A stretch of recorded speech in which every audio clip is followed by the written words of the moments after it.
বৃষ্টি যেন থামারই নাম নিচ্ছে না।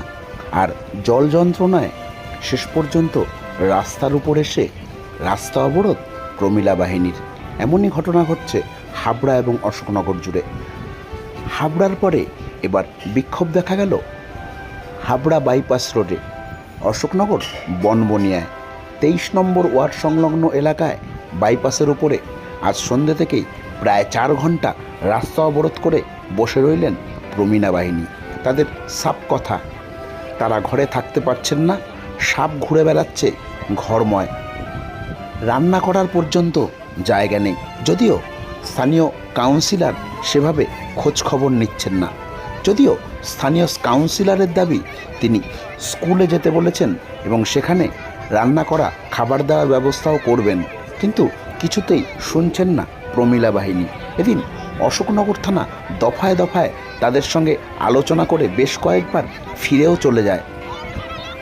ফের ফিরে আসেন অফিসাররা এবং বারংবার করে অনুরোধ করেন। বাইপাস রাস্তা দাঁড়িয়ে রয়েছে সরকারি বাস, তা সত্ত্বেও মন গলানো যায়নি প্রমীলা বাহিনীর। পরে আরও প্রচুর পরিমাণে পুলিশ আসে এবং অফিসারেরা তাদের অনুরোধ করার পরে মন গলে প্রমীলা বাহিনী। তবে তারা আবার হুমকি দিয়ে রেখেছে কাউন্সিলরকে ঘটনাস্থলে আসতে হবে এবং তাদের জল যন্ত্রণার সমাধান করতে হবে। তারা খাবার চাইছেন না, তারা চাইছেন তাদের বাসস্থানের থেকে যেন জলটাকে সরিয়ে দেওয়া হয়। যদিও স্থানীয় বাসিন্দাদের অনেকেরই দাবি নিচু জায়গায় বাড়ি করেছেন ওই গ্রামবাসীরা। টাইম প্রায় দেড় ঘন্টা হয়ে গেছে। 1.5 ঘন্টা ধরে আটকে আছেন। কোথায় যাবেন? হাবড়া। হাবড়ায় যাবেন। এটা কি বাইপাস রাস্তা অশোকনগর হাবড়া? হ্যাঁ, ওদিকে 90 থাকে, অশোকনগর কি আছে? খালি আছে। কি জন্য অবরোধটা চলছে? এখানকার লোক বলছে জল জমেছে পাড়ায়। জলের জন্য। কি বলবেন, একটা বাইপাস রোড 1.5 ঘন্টা ধরে বন্ধ, প্রশাসন এসছে? হ্যাঁ, এখন কেউ আসেনি। আপনার নাম? আমার নাম শ্যামলদীপ না। তলে পুরো কতগুলো বাড়ি? বাড়িঘর তাও 100টার উপরে। কোন পাড়া এটা? এটা 23 নম্বর ওয়ার্ড। 23 নম্বর ওয়ার্ডের কোন পাড়া?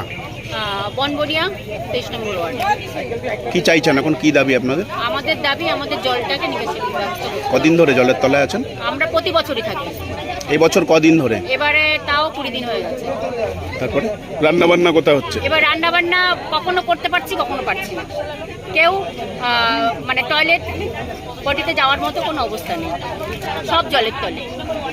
কি বলছে আপনার কাউন্সিলর? কাউন্সিলর বলছে যে স্কুলে আমি দরজা খুলে দিচ্ছি, স্কুলে যাও, আমি খেতে দেবো, থাকতে দেবো, খেতে দেবো। আমাদের কাউন্সিলর সেটা বলছে, কিন্তু সে জল নিকাশের কোনো ব্যবস্থা সে করবে না। এটা বাইপাস রোড, সে আসেও নি, সে আমাদের কাছে আসেও নি। সে একে তাকে দিয়ে খবর পাঠাচ্ছে, আমি স্কুল ঘর খুলে দিচ্ছি, তোমাদের প্রবলেমটা কোথায়? তোমাদের খেতে দেবো, স্কুল ঘরে থাকতে দেবো। কি নাম কাউন্সিলর? থাকতে চাইনি, কাউন্সিলরের নাম কি? চাইনি জুই তালুকদার। আমরা তো খেতেও চাইনি, আমরা থাকতেও চাইনি। আমাদের ঘর বাড়ি তলিয়ে যাচ্ছে, প্রতি বছর তলিয়ে যায়, প্রতি বছর। কোনো ড্রেনেজ বা কিছু নেই? ড্রেন বা কিছু না, নেই? কিচ্ছু নেই। এখন কতক্ষণ চলবে অবরোধ? কিছু নেই। অবরোধ, আমাদের অবরোধ যতক্ষণ পর্যন্ত না আমাদের এই দাবি মানবে ততক্ষণ আমাদের চলবে অবরোধ। সাপকপের উৎপাত হচ্ছে? হ্যাঁ, ঘরের মধ্যে ঢুকে যাচ্ছে সাপ, কেঁচো, মানে আর বাদ মানে জলজ প্রাণী, যেখানে জল থাকবে সেখানে যাবি। কতদিন ধরে এই অবস্থা আপনারা? তাও 20 দিন হয়ে গেল, এবার তো 20 দিন হয়ে গেছে। তারপরে আরেকটা প্রবলেম হচ্ছে কি, আমাদের এখানে যে জলটা, সেই জলটা আমাদের নদীয়ার জল টোটালটা আমাদের এখানে চলে আসে।